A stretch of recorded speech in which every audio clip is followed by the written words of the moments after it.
Je suis professeur de linguistique de mon état, sortant de l'école supérieure de Manéa, chef de quartier Koloma Solo Primo depuis belle lurette, quelques 8 à 10 ans comme ça. Nous assumons tant bien que mal des activités à la base concernant l'administration guinéenne, au service de la population, au service de ce peuple que nous défendons, que nous aimons bien, pour une population de 22 000 habitants environ, composée de 6 secteurs. Nous avons 6 secteurs ici.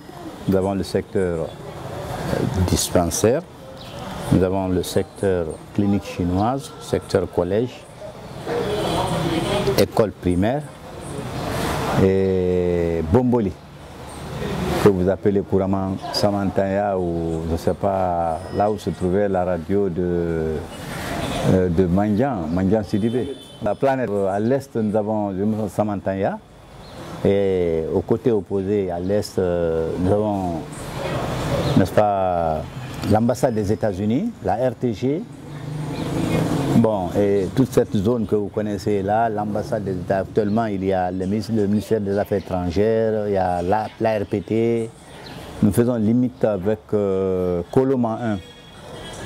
Les immeubles que vous voyez là, les tours jumelles là, ça c'est du ressort de Koloma 1, c'est justement par là maintenant, ça c'est chez moi.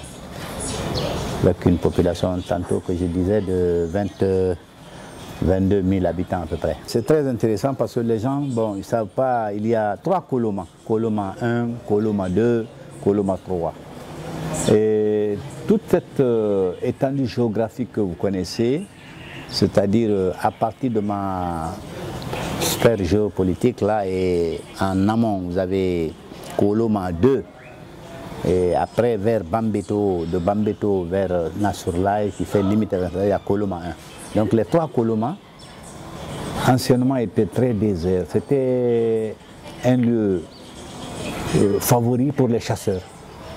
Dans un passé récent, Conakry ne dépassait pas le 8 novembre, Mossodougou d'habitude. Donc les gens, les chasseurs qui venaient par là, ils revenaient avec des gibiers, ils revenaient avec des antilopes, ils tuaient des animaux. Bon, eh bien, mais la zone était habitée par des Bagas. Toute la zone de Conakry, c'était par les Bagas. Bon, donc les Bagas ont été les premiers occupants de cette localité. Et par là, ils étaient très nombreux. Les Bagas, les Soussous. Bon, ce qu'ils appellent Kolo. Kolo, c'est en Soussou.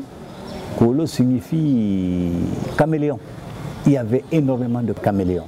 Donc les chasseurs qui venaient, ils étaient confrontés, il fallait être confrontés à ces caméléons qui étaient presque inoffensifs, mais il fallait les écarter de part et d'autre pour pouvoir chasser les gibiers. Donc, c'était tellement nombreux que ça a pris cette connotation Koloma. Bon, Koloma, Kolo. Kolo signifie caméléon. Et Ma, le morphème Ma qui vient se greffer au nom Kolo, signifie le lieu. Le lieu, Koloma. Tu viens d'où? Je viens de Koloma. Donc, quand les chasseurs là rentraient chez eux, ils rentraient à Conakry, à Kaloum, dans la zone sud de Kaloum, alors on leur demandait, où est-ce que vous avez eu, n'est-ce pas, vous avez tué ce gros gibier là, cette antilope là, d'où ça vient? Donc vraiment ils disent que nous venons de Koloma. Donc Conakry n'était pas vraiment une ville, presque une ville, c'était une presqu'île et un petit coin retranché. Et les chasseurs venaient là et s'approvisionnaient en viande. Donc, mais à travers, compte tenu de l'immensité des caméléons dans la zone, donc ça a pris immédiatement cette connotation. Koloma, tu viens d'où? Je viens de Koloma. Kolo signifie en Soussou caméléon. Donc c'est cette dénomination que les gens ont gardée.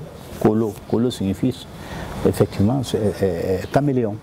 Bon, le Ma maintenant, de manière linguistique, je peux l'expliquer, le morphème de substitution qui vient s'ajouter à Koloma, à Kolo signifie Koloma, je viens de telle destination. Hein?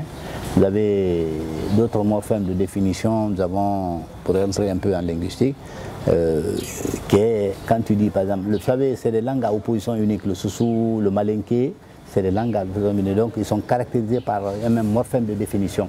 Donc vous avez le Ma qui est venu se substituer à Kolo, pour former Koloma, pour donner une destination donnée. Tu viens d'où? Je viens de Koloma. Quel est Koloma? Koloma, pour littéralement traduire en Soussou. Donc vous avez en malinké, vous avez Ké, le pluriel de Ké, c'est Kélou. Hein? Kélou. Le loup qui vient s'ajouter à ça, pour avoir plus d'éclaircie. Donc le loup qui vient s'ajouter à Ké signifie le pluriel du nom Ké, Ké qui signifie en malinké, n'est-ce pas, homme. Le pluriel de homme, en malinké, c'est Kélou.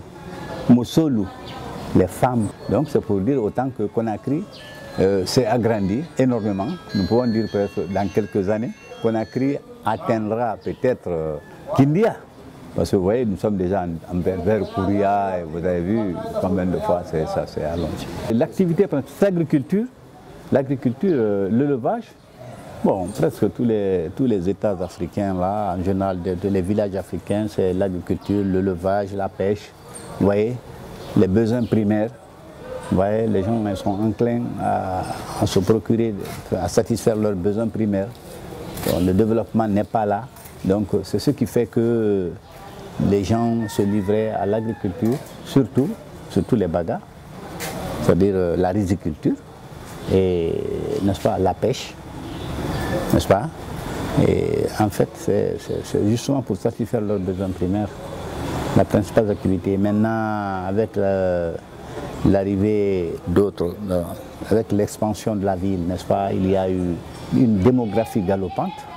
C'est ce qui a permis l'arrivée, n'est-ce pas, des commerçants, les échanges, n'est-ce pas, entre les régions, les gens de la Haute-Guinée qui viennent s'approvisionner vers là en sel, vous avez vu, et en échange, voilà, il y a des formes de troc qui se passaient. Les gens ici, c'est surtout des agriculteurs, ce qu'on peut dire, c'est des agriculteurs, des éleveurs, et l'élevage, surtout, c'est en expansion, c'est au Fouta. Mais ici, c'est surtout l'agriculture et la pêche. En Basse-Côte, compte tenu aussi de la faveur géographique, parce qu'il y a la mer.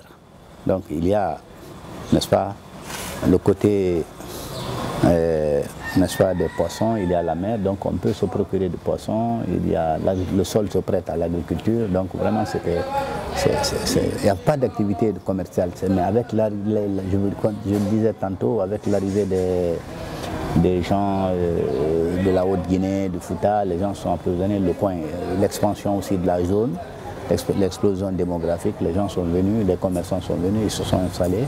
Vous avez vu, c'est ce qui a, n'est-ce pas, fait agrandir la ville de Conakry.